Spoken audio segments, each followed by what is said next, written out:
We are back, everybody. Mason Street Retirement Insights podcast hosted by Sean Mason, retirement strategist and the founder of Mason Street Wealth Management. Get in touch with Sean and his team at masonstreetwealthmanagement.com or call 559-892-0002. And yeah, that's in Fresno, California. All right, so Sean, I don't know a lot about Fresno. I've asked you several questions about it. In Atlanta, we say we're in the ATL, right? That's pretty straightforward. In Fresno, do you have any kind of shorthand, or are you in the FRE, or do people say, hey, I'm in the 559? Like, what is there any kind of good branding there around Fresno? It's that's funny, Doug, because there's actually a beer coming out that's called the 559. I think that's getting kind of popular. Ooh. Over on the coast, just 150 miles away from us is the 805 area code, and they've got 805 beer over there now. Okay. You know what? We're about 2 hours from Yosemite, hour and a half from the gate. A lot of times they call us the gateway to Yosemite. I love that. Okay. It's the gateway to Yosemite. I like that. And then I'm always surprised at how cities identify, like Atlantans, where I'm based, or Atlantans. Atlantas makes sense. Fresno, I think that would be a hard one. Any of those cities that end in an O, I think it's sort of hard, like to figure out. So what do we call a native Fresno resident? Oh my God, am I going to get emailed to death after this? I would have to say that we probably call ourselves Fresnites. Fresnites, okay. Yeah. Okay, I had some of those removed last. No, I'm just kidding. Okay, no. Okay, Fresnites. I wouldn't have guessed that because, like San Diego, it's San Diegans. They just lose the O. But okay, Fresnites. It might be Fresnoans. Fresnoans. I think I've heard both, but we're not big on these titles. Okay, that's an East Coast thing. Leave it to you guys over there in that old time zone. Okay, got it. Well, look, last week. Well, we talked about SSI, Social Security, and some strategies about when to take it and what it is and why it's complicated and, frankly, why you need an advisor, an experienced one, in fact, like Sean Mason and his team at Mason Street Wealth Management. And check out our first two episodes, too, that are on Apple, Spotify, and some of the other podcatchers, and on the media page at masonstreetwealthmanagement.com, because we just got to know Sean a little bit on episode 1, episode 2, talked about 401ks. Well, we're going to stay with the retirement vibe here, of course, Sean, because today we're talking about RMDs. And no, that's not a type of weapon. No, it's not something you catch in college. Okay, God, I hope not. No, RMD is something that's very germane to retirement strategy, and frankly, it's a requirement. So can you walk us through, please? Yeah, RMDs, it's important to understand this because the penalties are steep. When you first started building your tax-deferred account. When I say tax-deferred account, I mean pre-tax, your 401k, your 403b, even your IRA, individual retirement account. Believe it or not, you might not have thought about it, but you took on a partner. You signed up to take on a partner. Ooh, okay. The dollars that you contributed into that account were not necessarily all yours. A portion of those dollars you were supposed to pay to the federal government, and a lot of us, especially us in California, paying it to a second partner, the state, in the form of taxation.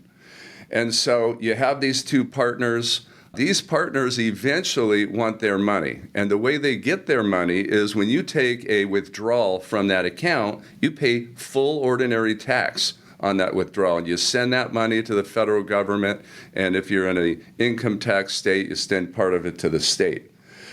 If you do not take distributions voluntarily, your partner wants their portion of the account that was built over time, and they want it including growth.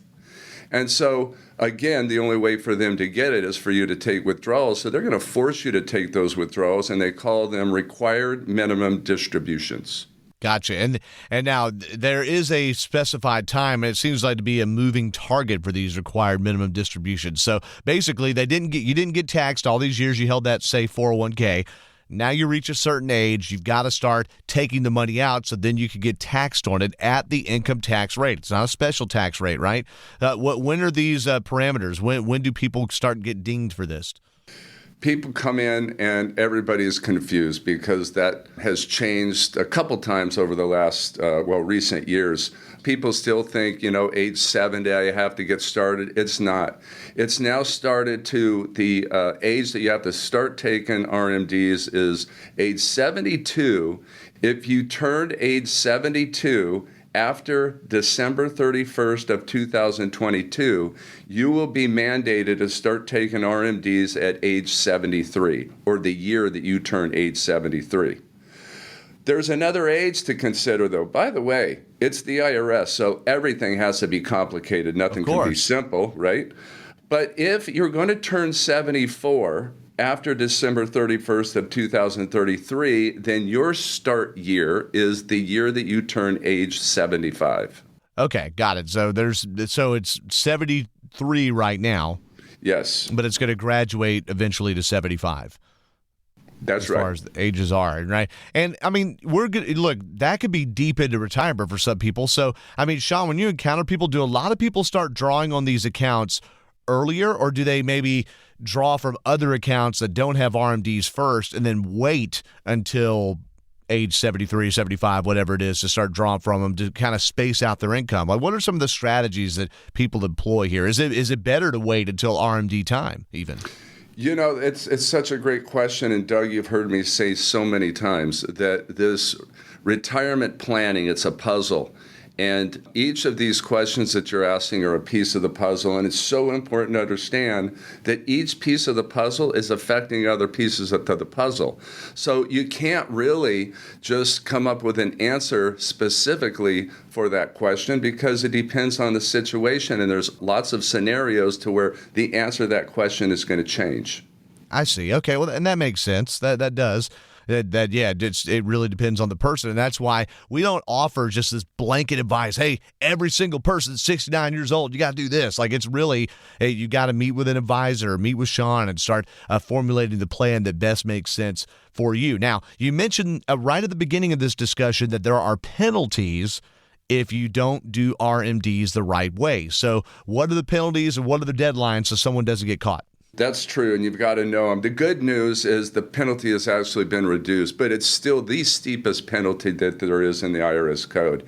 If you mismanage this and you don't take the correct required minimum distribution, you're going to pay a 25% penalty. Oof. That 25% is on the dollar amount that you were supposed to take out that you did not. And so you want to make sure and get that right. Your deadline to take that distribution is in the calendar year that it's due. There's one caveat to that, and that is the first year that you're required to take RMDs, they give you kind of a mulligan, and they allow you to take that distribution the following year up to your tax return date, which for most of us is going to be April 15th. Okay. I didn't even know there was a different day for some different people. I always thought for everyone it was April 15th. But that makes sense, too. If it's the first year, if you don't turn 73 or whatever it is until December 15th, and then suddenly you have 16 days to pay it, I like that there's a grace period there to do that. I assume that's the reason, is so you're on more equal footing with other people, right?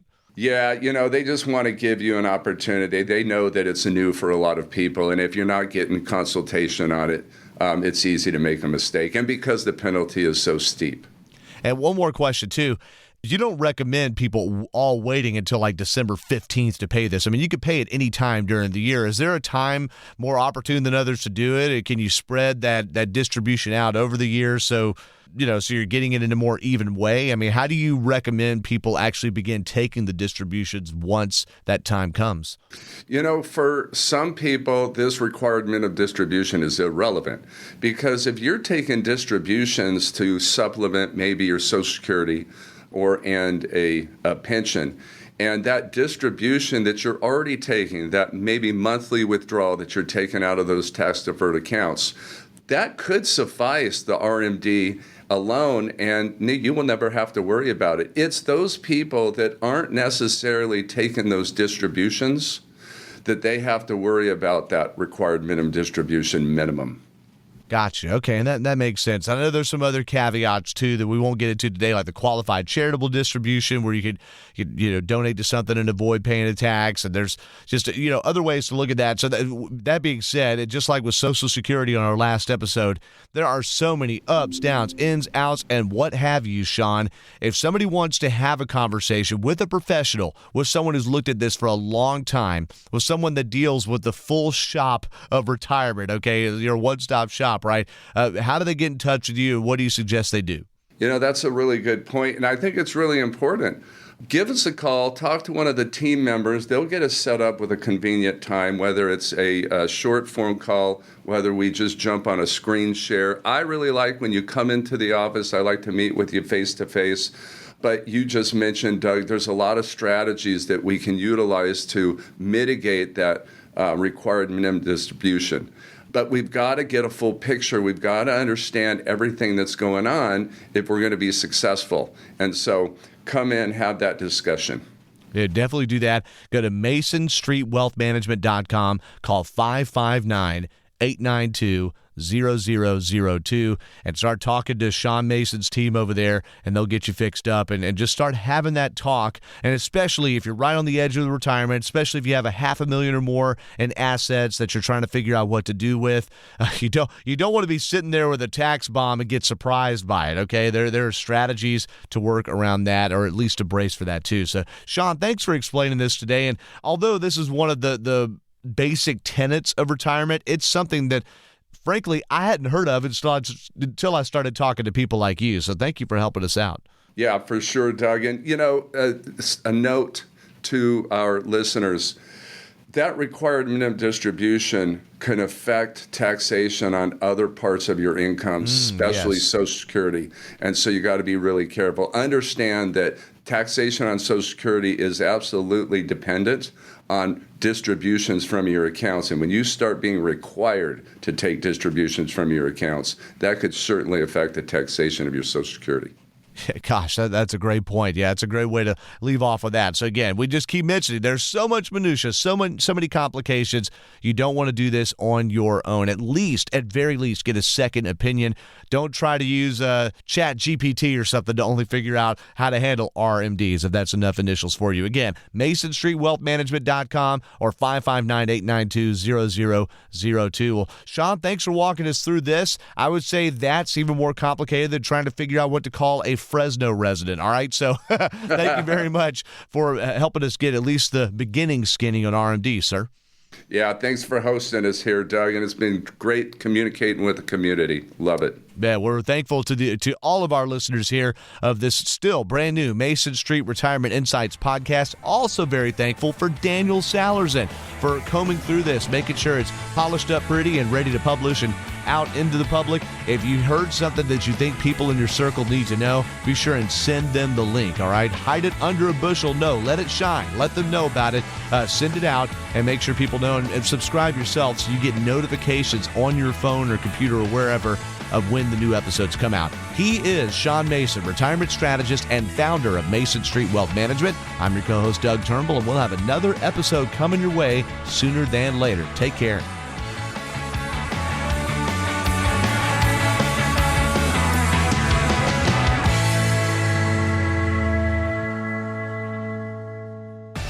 Mason Street Wealth Management, MSWM, is a registered investment advisor, and the opinions expressed by MSWM on this show are their own and do not reflect the opinions of Motivate Investments. Registration is not an endorsement by securities regulators. Investment advisory services are offered through Motivate Investments, an SEC-registered investment advisory firm.